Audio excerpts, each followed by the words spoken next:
Selamat pagi, saudara-saudari sekalian, terutama Bapak Budi selaku guru agama saya dan uji praktek khotbah pada kesempatan kali ini.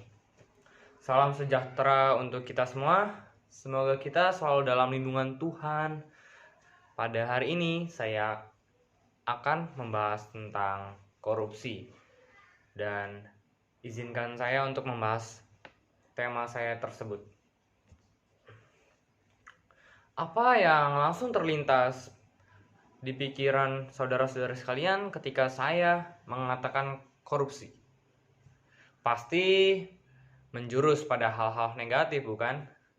Yang kita ketahui, korupsi secara sederhana adalah perbuatan atau kelakuan atau tindakan yang dapat merugikan diri kita sendiri maupun orang lain atau bahkan aparatur negara dengan menyalahgunakan jabatan yang berdampak merugikan keuangan negara. Indonesia, negara tercinta ini telah menjadi perbincangan dunia karena jumlah kasus korupsi yang merajalela. Tindakan ini akan menjadi prestasi buruk bagi bangsa Indonesia. Saudara-saudari sekalian, jika kita berbicara tentang korupsi di negara kita tercinta ini, maka tidak akan pernah ada habisnya dan akan susah untuk diberantas. Ataupun mencapai angka 0, itu akan sangat sulit. Selalu ada kejutan yang dilakukan oleh para koruptor yang sangat jelas merugikan negara. Tindakan yang tidak terpuji ini sangat merugikan masyarakat, bahkan terutama masyarakat kecil yang tidak mengerti apa-apa, dan itu sangat merugikan. Hal yang lebih menyakitkan adalah bahwa sesungguhnya banyak koruptor yang kasusnya sudah diketahui, namun hukuman yang diberikan kepada mereka tidak sepadan dengan apa yang mereka lakukan.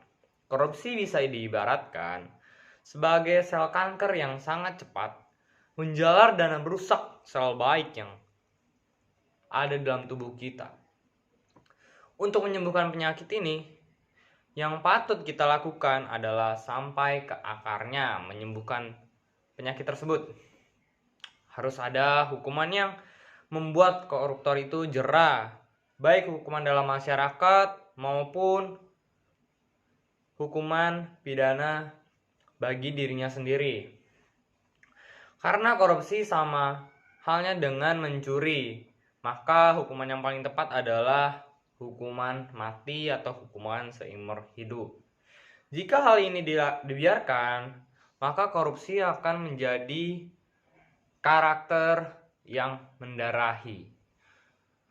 Untuk hal yang satu ini seharusnya tidak ada kata toleransi. Namun sebagai umat Kristiani kita harus menganulir kata tersebut menjadi saling memaafkan atau mengasihi. Cuman namanya korupsi ini sangat merugikan sekali dan dari dulu sampai sekarang terus bertambah jumlahnya dan kemungkinan besar negara ini krisis dalam dunia ekonomis, dalam segi politikus dan lainnya, sehingga kita sebagai masyarakat hanya bisa terdiam dan termenung meratapi nasib para mereka jabatan atas yang selalu merajalela kepada rakyatnya.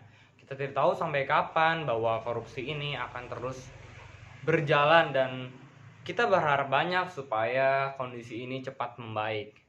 Kita juga harus menanamkan sikap dan jiwa kejujuran dalam diri kita sendiri, karena dalam diri kita sendiri kalau misalkan tidak kita patuhi sejak dini, tidak kita lakukan sejak dini, maka kemungkinan besar di suatu saat nanti kita juga bisa terkena kasus korupsi.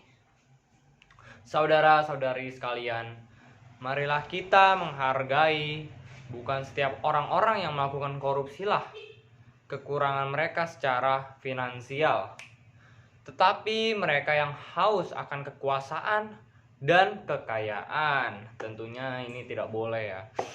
Dan mereka yang selalu merasa kurang atas apa yang mereka miliki. Sebelum kita ikut terperosok ke lubang yang sama, pasti kita berharap akan berakhir ini semua. Karena tidak ada salahnya jika kita membentengi diri dan berpegang teguh pada kejujuran. Selalu dekat dengan kebenaran dan maupun Tuhan sendiri. Karena tanpa Tuhan kita juga belum tentu masih bisa diberikan nafas kehidupan dan rahmat kesehatan pada hari ini. Ajaran yang baik dan selalu mengintrospeksi diri jika kita berbuat salah. Karena itu adalah salah satu motivasi kita untuk meningkatkan rasa kepercayaan diri kita serta kejujuran di masyarakat. Semoga kita selalu berada dalam jalan yang benar dan memperjuangkan hal yang benar, serta mewartakan kabar bahagia bagi semua orang dan tidak mengajak orang untuk berbuat yang curang atau tidak jujur. Sekian renungan pada hari ini. Mohon maaf jika saya ada salah kata. Tuhan memberkati.